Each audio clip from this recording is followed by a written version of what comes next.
और कितनी बड़ी उसकी अलग अलग कंपनियों की स्थितियां हैं। तो उसी में से टाटा पावर है, जहां पर वो नवकरणीय ऊर्जा, थर्मल पावर और अलग अलग नीतियों के साथ आगे बढ़ने की स्थितियों को उजागर कर रहा है।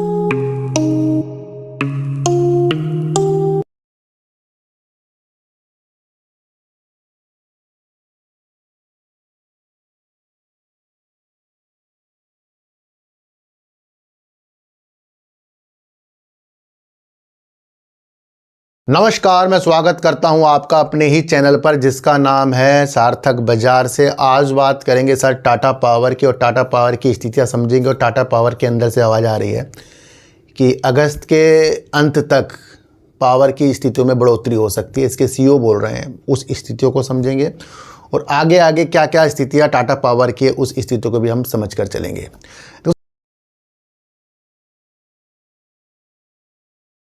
तो टाटा पावर मैं आपको बताऊं, देश की एक बड़ी निजी कंपनी है, पहले नंबर की कंपनी है। और टाटा ग्रुप आपको पता ही है कितना बड़ा ग्रुप है और कितनी बड़ी उसकी अलग अलग कंपनियों की स्थितियां हैं। तो उसी में से टाटा पावर है, जहां पर वो नवकरणीय ऊर्जा, थर्मल पावर और अलग अलग नीतियों के साथ आगे बढ़ने की स्थितियों को उजागर कर रहा है। तो कंपनी की स्थितियों को जानने से पहले कंपनी के बारे में थोड़ा सा हम समझ लें। तो भैया टाटा पावर का वर्तमान पोर्टफोलियो 14,707 मेगावाट का है, जिसमें नवकरणीय और पारंपरिक ऊर्जा उत्पादन, ट्रांसमिशन और वितरण, व्यापार, भंडार, समाधान और सौर सेल और मॉड्यूल्स विनिर्माण शामिल है। टाटा पावर के अनुसार कंपनी के पास 61 सहायक कंपनियां हैं, जिनमें से 41 पूर्ण स्वामित्व वाली है, 32 संयुक्त यानी ज्वाइंट वेंचर के साथ है और 5 सहयोगी है। आज तक के अनुसार टाटा पावर का लक्ष्य 2030 तक अपनी नवकरणीय ऊर्जा क्षमता को 70% तक बढ़ाना है, द इकोनॉमिक टाइम्स के अनुसार। तो कंपनी अपनी मौजूदा नवकरणीय ऊर्जा क्षमता को 70% की बढ़ाने की सोच रही है। और वहाँ पर एक रोचक तथ्य आ रहा है सौर ऊर्जा। और सौर ऊर्जा के लिए पैनल की जिस तरीके से कंपनी सुविधा दे रही है, उसके बारे में भी कंपनी ने बताया है। उसको आगे तरीके से समझ के चलेंगे।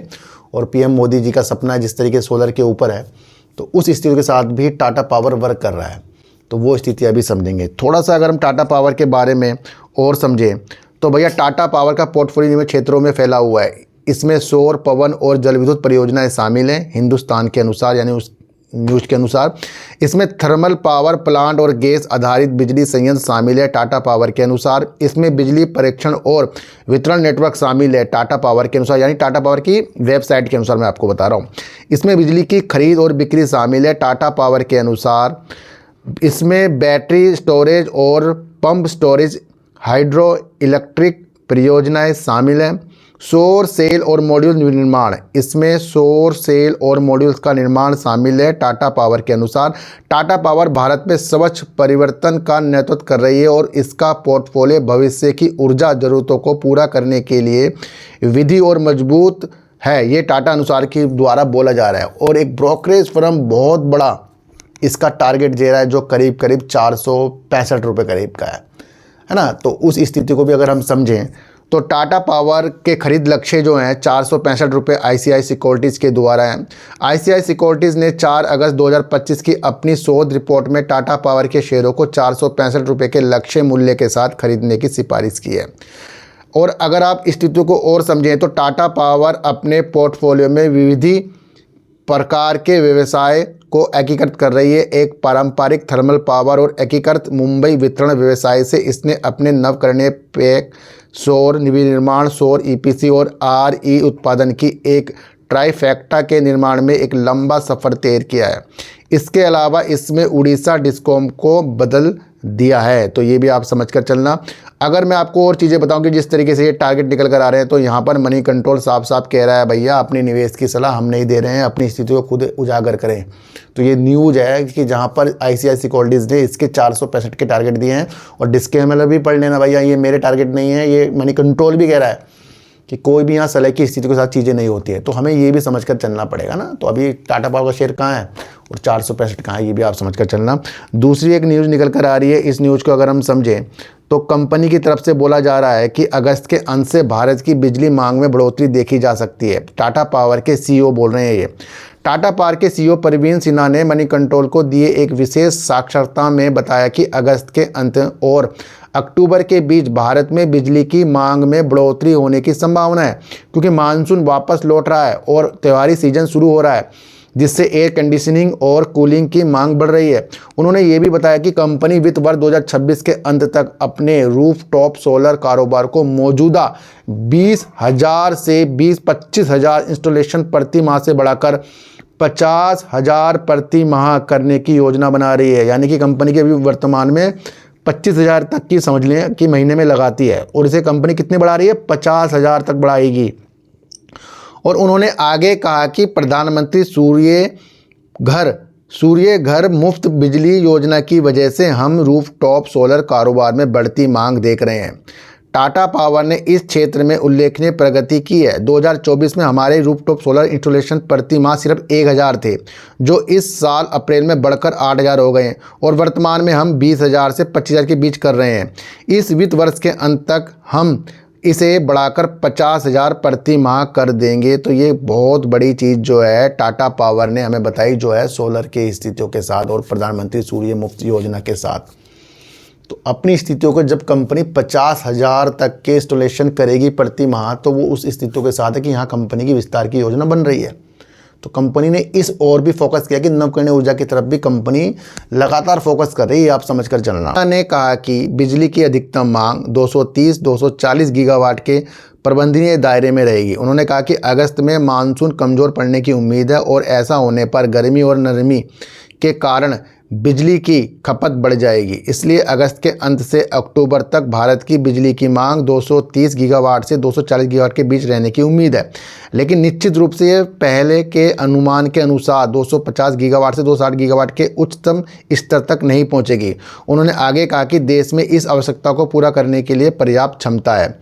तो भैया ये स्थितियों के साथ कंपनी ने बताया। और अगले वर्ष जनवरी से डे हेडेड मार्केट में मार्केट कपलिंग के अनुसार जो चीज़ें की जा रही हैं लागू करने की केंद्र सरकार के निर्णय पर सिन्हा ने कहा कि देखो, मार्केट कपलिंग के अनुसार आपको पता है 3 एक्सचेंज है, जिसके अंदर IEX सबसे बड़ा है।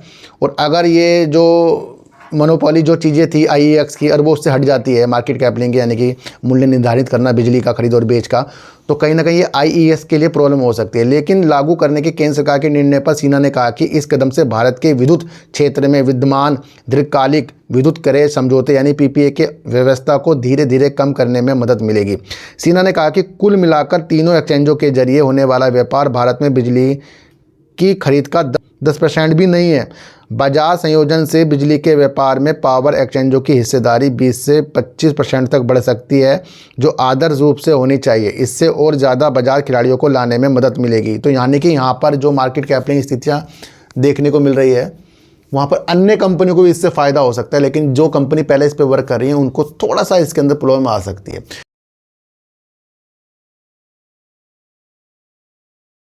दूसरी चीज़ अगर मैं आपको बताऊं तो कंपनी का मार्केट कैप लगभग 1,22,605 करोड़ रुपए करीब का है। करंट प्राइस अगर हम देखें तो 384 रुपये करीब का चल रहा है। हाई अगर हम कंपनी के दें तो 495 रुपये करीब का है, और 326 रुपये कंपनी का लो है। जून 2024 में कंपनी ने 17,294 करोड़ की सेल करी, और 1,189 करोड़ की कंपनी ने प्रॉफिट किया था। तो कंपनी ने जून से लेकर जून 2025 तक 18,035 करोड़ की सेल करी, और 1,262 करोड़ का कंपनी ने प्रॉफिट किया। यानी कि कंपनी साल दर साल प्रॉफिट और सेल बढ़ाकर चली है। रिजर्व अगर हम कंपनी के पास देखें तो 35,521 करोड़ का है। उधार हम कंपनी के पे देखें तो 62,866 करोड़ का है। प्रमोटर अगर हम कंपनी की बात करें तो 46.86% के प्रमोटर हैं। FIs ने अपनी होल्डिंग को बढ़ाया है 10.05%। DIs ने अपनी होल्डिंग को बढ़ाया है 15.95%। गवर्नमेंट में कंपनी के अंदर 0.33% है, और पब्लिक कंपनी के अंदर से कम हुई है जो करीब 26.82% है। तो ये वो स्थितियाँ हैं जहाँ पर कंपनी अपने द्वारा अपनी स्थिति को बताकर गई है कि अगस्त में ज़्यादा बिजली की खपत हो सकती है। ये हर एक कंपनी के लिए बेनिफिट है। फिर जिस तरीके से रूफटॉप में टाटा पावर वर्क कर रहा है वो देखने की स्थितियाँ, जिस तरीके से कंपनी का फंडामेंटल मजबूत है, कंपनी की सेल भी बढ़ रही है, और आगे की दिशा नवकरणीय ऊर्जा के लिए कंपनी बेहतर स्थितियों के साथ बढ़ती जा रही है। तो आज की वीडियो से आपको क्या समझ में आएगा, और मुझे ज़रूर बताना। किसी को भी खरीदने बेचने की नीतियाँ मेरे चैनल पर बिल्कुल भी नहीं है, ना मेरा कोई टेलीग्राम, ना कोई व्हाट्सएप ग्रुप है, ना ही आज तक मैंने बनाया। तो सर सच्ची वीडियो देखिए, अच्छी वीडियो देखिए, समझ कर देखिए। चीटी को आटा दीजिए, गाय को रोटी दीजिए, और अपने बच्चों को ज़्यादा से ज़्यादा प्यार कीजिए, क्योंकि बच्चे ही आपकी मासूमियत से किस्मत पलटेंगे। तो फिर मिलेंगे आपसे नई वीडियो के साथ, जब तक के लिए नमस्कार।